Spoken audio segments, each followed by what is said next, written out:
Epilogue. Toulouse, 14th of March, present day.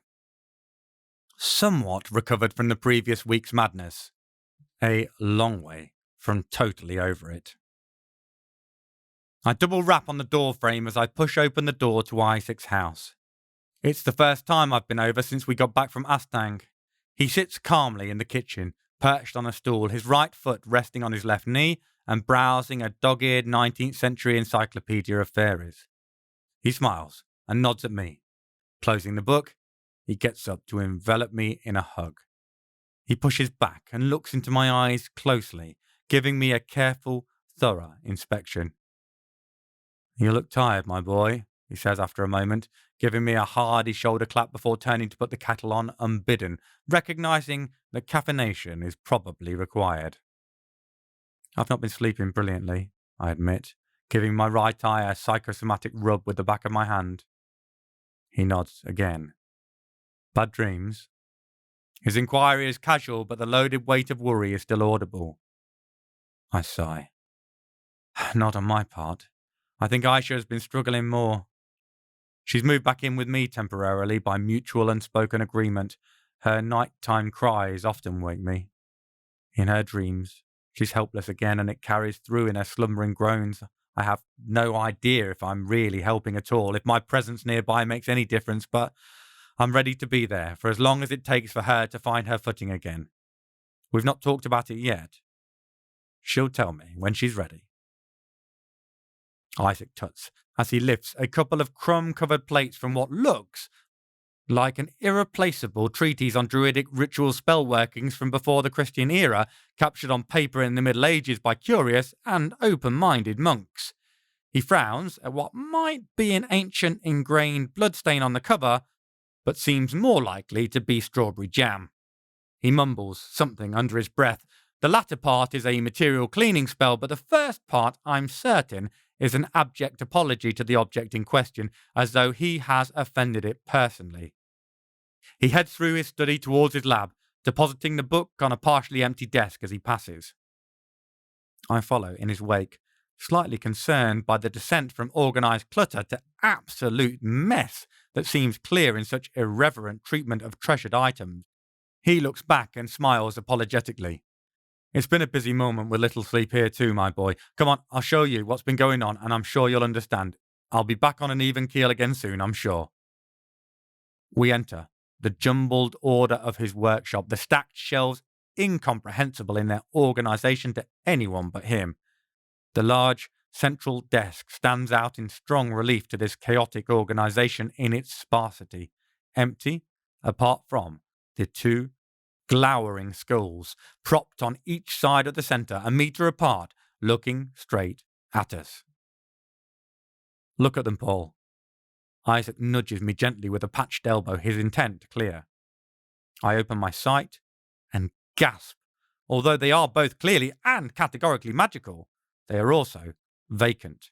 Power still comes off them in waves, but it is from their own internal force, not that of any inhabitants. Isaac pushes back his hair half-consciously and grins bashfully. "I know you'd have preferred I consulted with you before acting, but I had to get Jack and Nan out of there. It was unbearable them being locked up. You'd have done the same if it was Aisha or I, I'm sure." "But where have you put them, man?" I look around wildly, half expecting to see a clay-formed golem waving at me from a corner underneath the clutter, but I see no animated figures.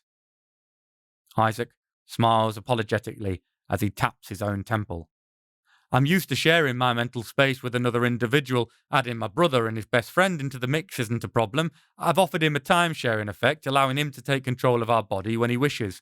For the moment, though, he's still recuperating and enjoying the sensation of liberated movement as a passenger. We're talking and indulging in long-missed intellectual sparring opportunities. It gives him and Nanael time to heal from their imprisonment and their embarrassment. No, not embarrassment. Pain, sheer pain at the evil they were used to do." The soft joviality leaves Isaac's expression, and it is clear he's suffering along with them. I feel it too. Saying Jacob was ever the best of us is no exaggeration. Kind, simple, with a heart full of love. A heart that got used against him. It's a weight on mine, knowing it was only because of their association with me, because of my actions in the past, that Jacob and Nanael have paid such a heavy price for so damn long. And the healing process for them is going to be long too, and almost as difficult as what they've already been through. The sleepless nights I've spent in the company of my own chittering demons stands testament to that. Suddenly, a thought strikes me. What about the other skull? I can't imagine you've made the same offer of residency to the bastard who did that to your brother. Isaac laughs, looking almost proud. Once he lifts the vernicle from a half-closed drawer just below the second skull, understanding floods through me, along with a torrent of warring emotions. The first is anger, white hot. I've just been thinking about all that endless suffering Jacob went through, and every time I close my eyes, I can see Aisha ignite over and over. Ben deserved to pay for his sins. Instead, it seems he had them all forgiven, thanks to a talent-given shortcut by the Veil of Veronica. There's a large part of me that wants him to have suffered. But there's other emotions in the mix. Not least is awe. Awe at who was behind this, if I've not missed my guess. It was Jacob who said to do it, wasn't it? Isaac nods, half wrapping an arm around himself unconsciously as though hugging his new spirit roommates. Then he leans forward, an ironic grin on his face as he whispers, "It delights me that my loving brother is still there, uncorrupted by his suffering, and honestly, I think perhaps there are still some untainted memories of the Bens he loved in the mix." He hopes the vernicle brought in the peace denied to him for centuries. I wasn't exaggerating with the whole best of us spiel about Jacob. Had I been held captive by an evil psychopath who seduced me and broke my heart twice, I'd have dedicated the same amount of time I'd spent locked up in coming up with crueler and more unusual punishments for them than any human had ever previously imagined. Jacob? Jacob looked for the man he fell in love with, the one underneath all that confused hate and rage, and forgave him, despite everything he'd done. So yeah, there's definitely awe, fighting it out with all that unchecked anger. And there's one last emotion, a little tiny one that's just forming at the corner of my spirit, manifesting in a dampness around my eyes. I'm not entirely sure what it is. Relief, maybe. Gratitude? A weight lifted off my soul. Thanks, Jacob. I look straight into Isaac's eyes, letting his brother riding shotgun see I'm genuine. I am. He's done what I wouldn't have been able to do. Whether Ben finally got to escape this reality, or whether his soul disintegrated with his imperfection, lost into the sands outside of life, I've no idea. What I do know is he's gone. He's never coming back.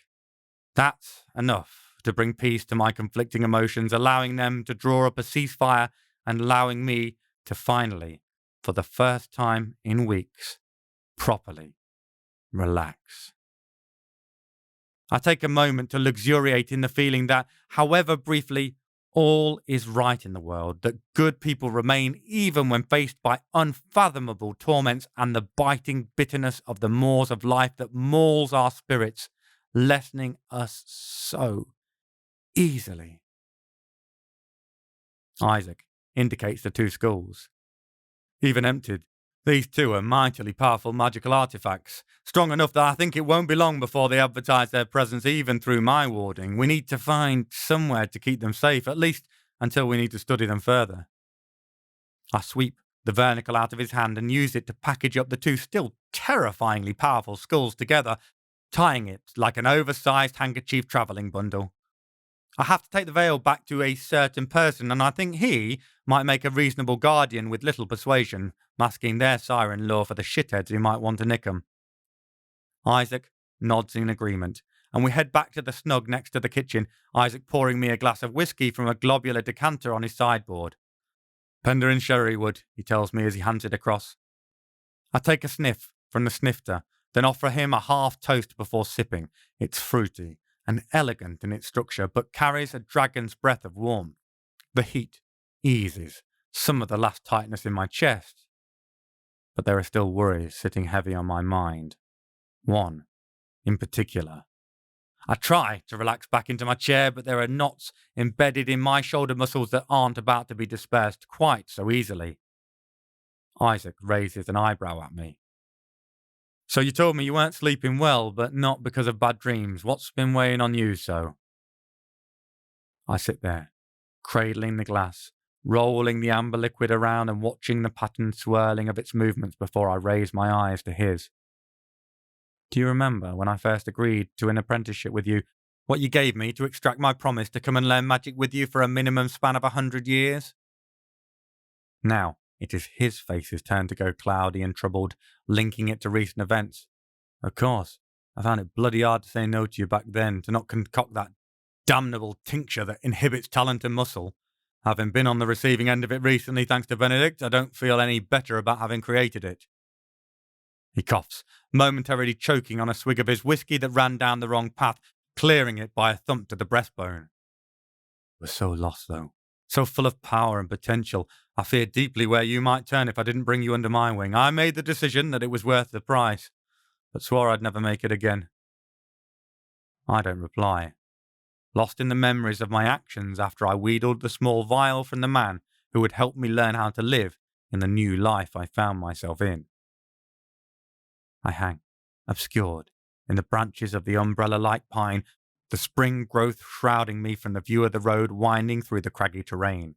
In the near distance, the light sand-coloured stonework of a recently constructed marvel, the Abbey of Fontfroide, stands proud and dominant, a representation of the wealth and extent of the reach of the Catholic Church, newly rooted in what was Cathar lands until recently. At the other end of the visible segment of the road, a horse and rider resplendent in brightly coloured caparison, accompanied by a small group of footmen soldiers, drive up a minor dust cloud as they make their way towards the abbey. As the gap between us closes, I can make out the proud, belligerent features of Arnold Almeric riding straight-backed on the bedecked beast. I wait until they pass my hiding place, close enough I can make out the pattern motive edging the fabric of the fleur-de-lis and the accursed cross that Catholics insisted on using to represent their faith. Typical that they fixate on suffering and death rather than salvation and self-progression. When they are all clear of being able to spot my movements even from the corner of their eyes, I put Isaac's small hollow tube to my lips and blow, shooting the thorn directly at the robed butcher monk riding aloft towards his gifted domain. A sudden jerk of his hand to the rear of his neck goes directly to the point I aimed for, knocking the tiny dart away, telling me I hit my mark. I covered the tip in a mixture of 2 tinctures, one being supplied by the Jew who has offered me apprenticeship as payment for it, assuring me it will inhibit any magical powers the bastard holds. The other, well, the horse continues its casual canter, but I fix my eyes on the physical changes to its rider. He loses some of the rigidity in his posture, a slow stooping manifesting in his shoulders. A few seconds later, he pulls his ride to a halt. The accompanying men look askance at him before springing into action with raised alarums as he slumps sideways, crashing to the dusty ground. I nod grimly. The second application was from an apothecary.